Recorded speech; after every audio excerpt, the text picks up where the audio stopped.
कक्षा 12 के गणित विषय में पहला चैप्टर संबंध और फलन है, लेकिन इसको पढ़ाने से पहले कुछ चीज़ों को हमें दोहरा लेना आवश्यक है, जिससे संबंध को अच्छी तरह से हम समझ सकें। पिछली क्लास में कक्षा 11 में आपने पढ़ा था क्रमिक युग्म और कार्तीय गुणनफल। क्रमिक युग्म और कार्तीय गुणनफल को अच्छे से समझ लेंगे तो हम संबंध को भी अच्छे से समझ सकते हैं। बिना कार्तीय गुणनफल और बिना क्रमिक युग्म और कार्तीय गुणनफल को समझे अच्छा से हम नहीं समझ सकते हैं। तो संबंध पढ़ने से पहले हम क्रमिक युग्म क्या होता है इसके बारे में जानेंगे। तो क्रमिक युग्म क्या है इसको मैं डिफाइन करता हूं। क्रमिक युग्म इसका अंग्रेजी है ऑर्डर्ड पेयर।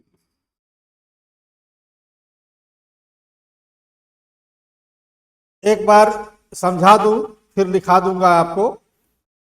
क्रमिक युग्म दो अवयवों के ऐसे जोड़े को कहते हैं जिनके क्रम निश्चित हो। तो क्रमिक युग्म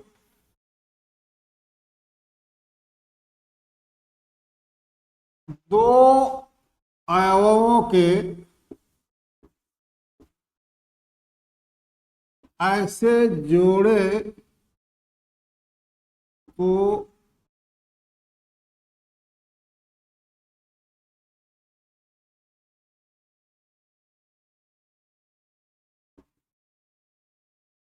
जिसके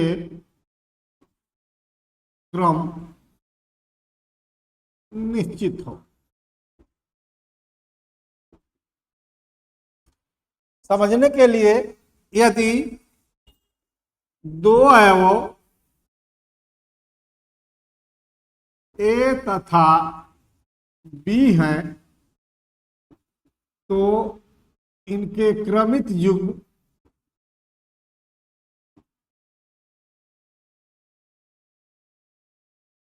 ए कॉमा बी या बी कामा ए होगा। अब ये बात मुख्य समझने वाली ये है कि ए और बी दिया है तो इसको कहते हैं ए को प्रथम घटक और या प्रथम निर्देशांक और बी को द्वितीय घटक या द्वितीय निर्देशांक। इसी प्रकार आप ए बी समझ लिए, बी ए तो इसमें बी प्रथम घटक या प्रथम निर्देशांक हो जाएगा और इसमें ये ए द्वितीय घटक या द्वितीय निर्देशांक होगा। कहने का अर्थ यह है कि जब भी हम क्रमिक युग्म लिखेंगे उसमें जो पहला रहेगा उसको प्रथम घटक या प्रथम निर्देशांक और जो दूसरा अवयव है उसको द्वितीय घटक या द्वितीय निर्देशांक। इसमें कंफ्यूजन होने की कोई बात नहीं। अब एक महत्वपूर्ण क्वेश्चन इससे पूछा जाता है क्रमिक युग्म की समानता पर। तो क्रमिक युग्म की समानता क्या है इसके बारे में हम जानेंगे। क्रमिक युग्मों की समानता, equality of ordered pairs. Equality of ordered pairs. यदि ए और बी दो क्रमिक युग्म दिए गए हैं ए बी और सी डी, तो देखने वाली ये बात है कि ये बराबर कब होंगे। तो पहले वाले क्रमिक युग्म का प्रथम घटक दूसरे वाले के प्रथम घटक के बराबर और पहले वाले का द्वितीय घटक दूसरे युग्म के द्वितीय घटक के बराबर होगा तो हम कहेंगे कि दोनों क्रमित युग्म समान है। तो एग्जाम्पल के लिए हम एग्जाम्पल और इसको कैसे प्रदर्शित करेंगे इसको देखते हैं। दो क्रमित युग्म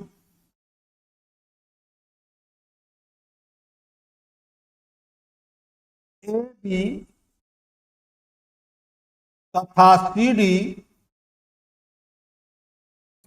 बराबर कहे जाएंगे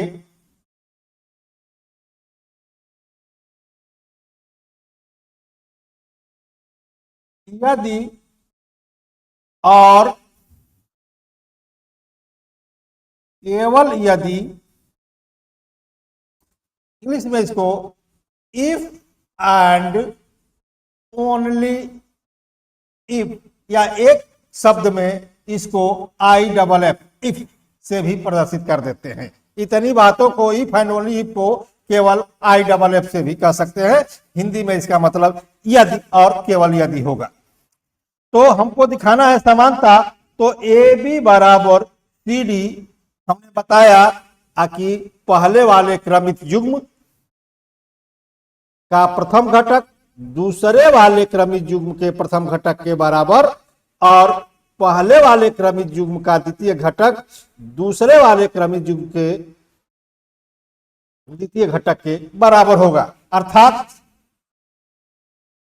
ए बराबर सी तथा बी बराबर डी।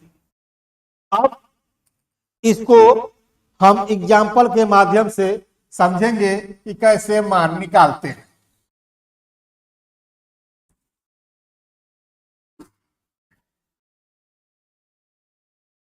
एग्जाम्पल, एक आसान एग्जाम्पल बताते हैं। सबसे आसान एग्जाम्पल एक, यदि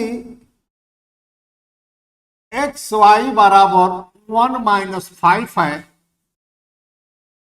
तो एक्स और वाई के मान बताओ।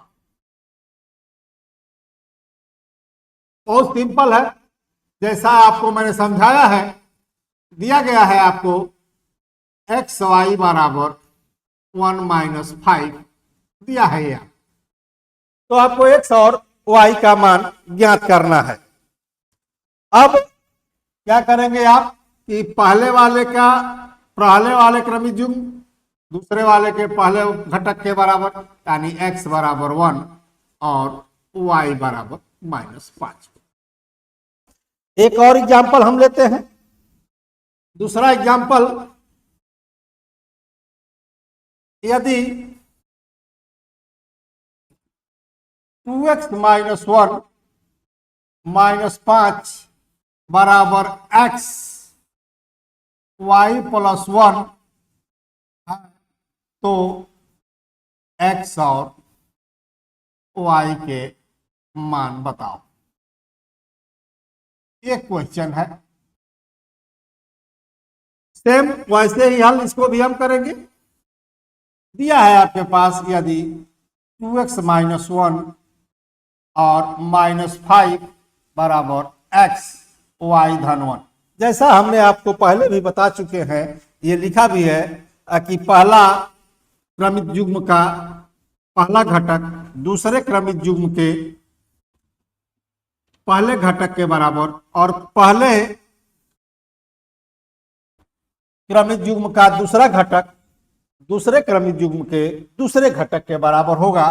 तो क्या होगा, 2x - 1 बराबर x, इसको हल करेंगे, तथा -5 बराबर y + 1, दोनों को हल करेंगे तो x और y का मान ज्ञात हो जाएगा। आप इसको पक्षांतर इधर करेंगे तो 2x - x, इसको पक्षांतर माइनस है तो प्लस हो जाएगा, x बराबर 1 हो जाएगा, तथा इसको इधर लाएंगे -5 - 1 बराबर y, तो -6 बराबर y, यानी कि y बराबर -6। तो हम देखते हैं कि दोनों क्रमित युग्म a और -6 के बराबर।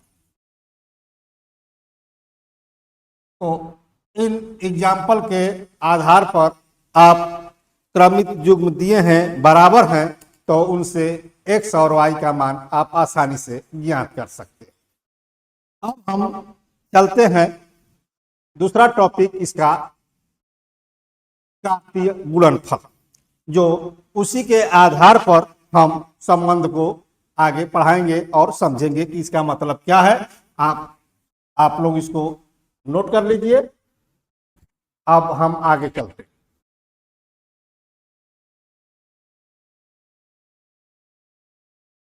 अब पढ़ेंगे हम लोग कार्तीय गुणनफल।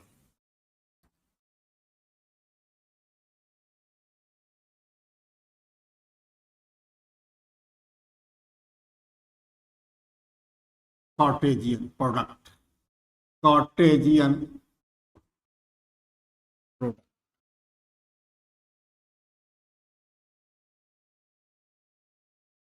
यदि ए तथा बी दो समुच्चय हैं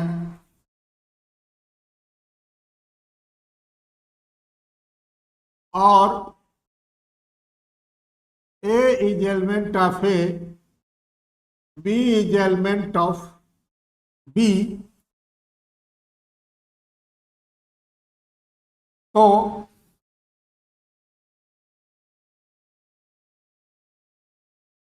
इनसे बने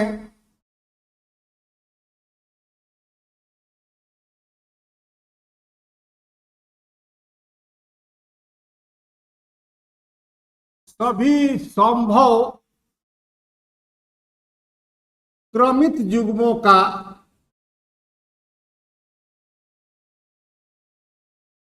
समुच्चय ए और बी का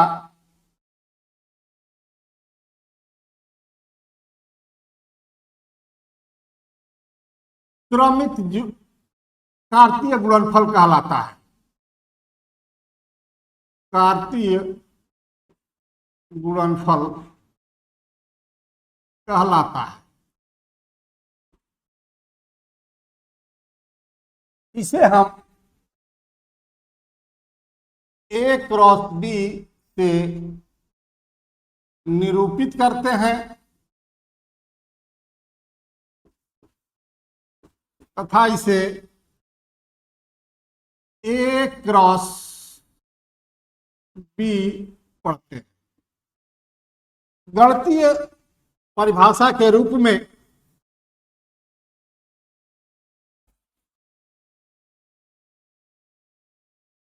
गणितीय परिभाषा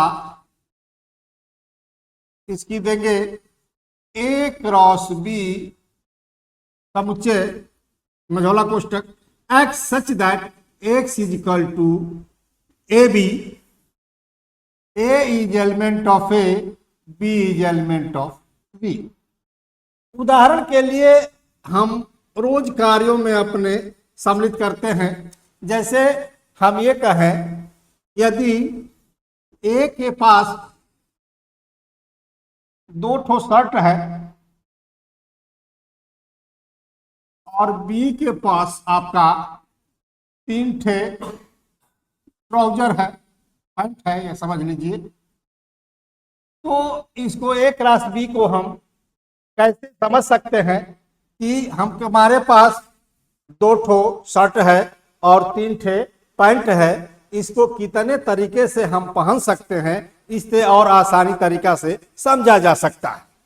तो हम A क्रॉस B यानी कि S1 और S2 क्रॉस T1, T2 और T3 हम इसको कैसे समझेंगे। तो A क्रॉस B को हमने ये कहा कि पहले हम शर्ट को पहन लिया और इसके बारी बारी से एक एक पैंट को पहनेंगे। तो S1 T1, S1 वही ने दूसरा पैंट बदल लिया, T2 शर्ट वही रहने दिया, तीसरा पैंट बदल लिया, ये पूरा हो गया। अब हम क्या करेंगे कि शर्ट बदलेंगे, यानी S2 पहला पैंट, S2 T2 दूसरा पैंट, और H3 H2। यानी कि हम अपने दैनिक जीवन में जो कार्य करते हैं वही यही ये भी है। अब इसका दूसरा एग्जाम्पल हम देते हैं। Example 1, example 2। यदि A बराबर 1 2 तथा B बराबर 3 4 5, तो A cross B 1 2 cross 3 4 5 same तरीका से जैसे ये हल किए, हम क्या करेंगे, एक को उठाएंगे और एक के साथ क्रमिक युग्म बनाते जाएंगे। 1 3 1 4 1 5, फिर खत्म हो गया तो 2 को लेंगे और क्रमिक युग्म बनाते जाएंगे। 2 3 2 4 2 5। इसको समझने के लिए जितने अवयव रहेंगे, इसमें 2 अवयव हैं, इसमें 3 है, तो 2 तिहाई 6। तो देख लेंगे 6 है कि नहीं। 1 2 3 4 5 6 है।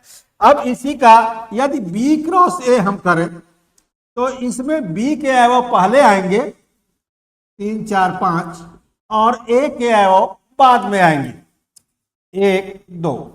आप क्या करेंगे, फिर वही काम, ये 3 लेंगे और इसके साथ क्रमिक युग्म बनाएंगे। 3 1 3 2, फिर 4 लेंगे आप, 4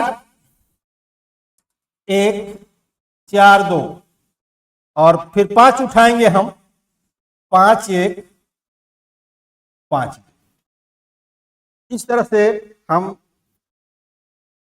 कह सकते हैं कि A क्रॉस B या B क्रॉस A यानी कि कार्तीय गुणनफल बहुत ही आसान है।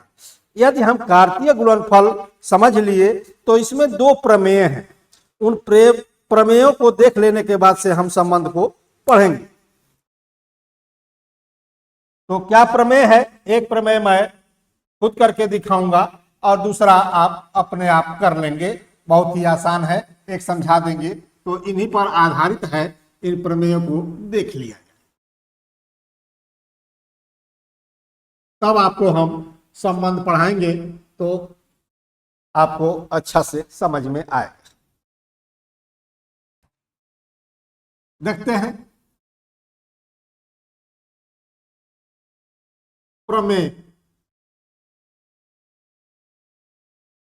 क्या प्रमेय है, यदि A B तथा C 3 समुच्चय है तो पहला A cross B union C बराबर A cross B union A cross C, और दूसरा है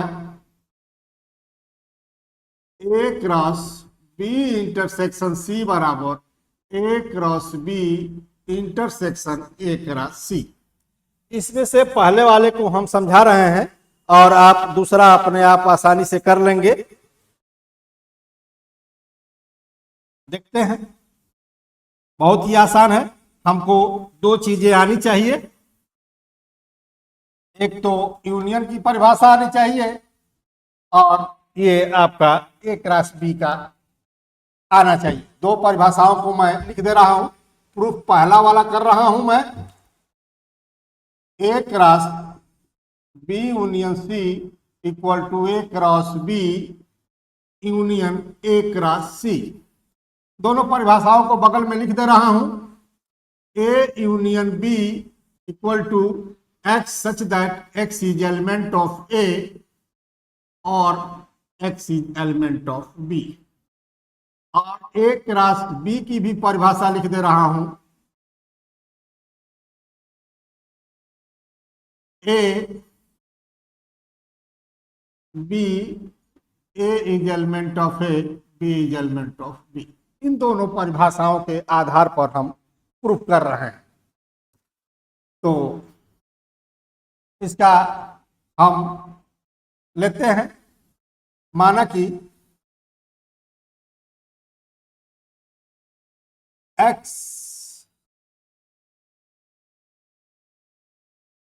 या ए बी ले लो, a B element of A cross B union C.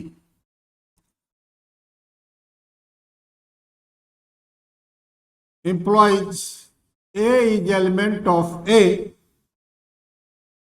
and B is element of B union C. Imply that A is element of A and यहां पर हम B union C की परिभाषा यहां से लगाएंगे। तो B is element of B और B is element of C। अब हम इसके साथ इसको और इसके साथ इसको लेंगे तो देखिए क्या होता है। A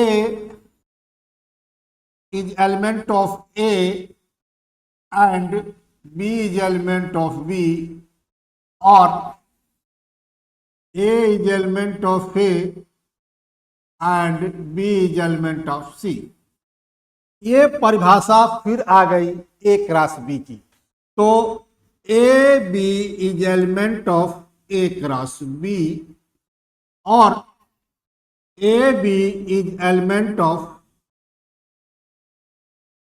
A cross c. अब ये दोनों परिभाषा जो हो गई यूनियन की हो गई। तो a B element of A cross B union A cross c. यहां हम देखते हैं कि a b a cross B union c का भी है और ए बी जो है element of A cross B union c का है, यानी हम कह सकते हैं दोनों में है तो ये इसका सबसेट है। अर्थात a cross B union c is a subset of A cross B union A cross c. समीकरण 1। पुनः माना कि a B element of A cross B union A cross c. परिभाषा से यूनियन की a B element of A cross b और a B element of A cross c. अब यहाँ ए क्रॉस बी की परिभाषा और ए क्रॉस सी की लगाएंगे तो A is element of A and B is element of B और A is element of A and B is element of C। यहाँ दोनों में है तो इसको बाहर लेंगे यदि हम तो A is element of A and B is element of B और B is element of C। A is element of A and B is element of A B union C की परिभाषा हो गई बी यूनियन सी। यहां देखते हैं ये परिभाषा जो है A B element of A cross B union C की हो गई। तो ए बी इसका है, ए बी इसका है, तो ये इसका सबसेट हो जाएगा। That means A cross B union A cross C is a subset of A cross B union C. हम जानते हैं कि A is a subset of B and B is a subset of A, then A is equal to B। तो उसी तरह से A cross B union C is a subset of A cross B union A cross C है और A cross B union A cross C is a subset of A cross B union C है। तो हम कह सकते हैं कि समीकरण 1 और 2 से समीकरण 1 और 2 से A cross B union C बराबर a cross B union A cross c. अब दूसरा वाला में इंटरसेक्शन है तो कुछ नहीं अंतर दोनों में है। जहां जहां इसमें आर है वहां वहां केवल एंड लिख देंगे तो दूसरा वाला भी सिद्ध हो जाएगा। करके कमेंट में बताइएगा, अगर नहीं आएगा तो पुनः इसको मैं बता दूंगा। बंद कर रहा हूं, हो गई वीडियो।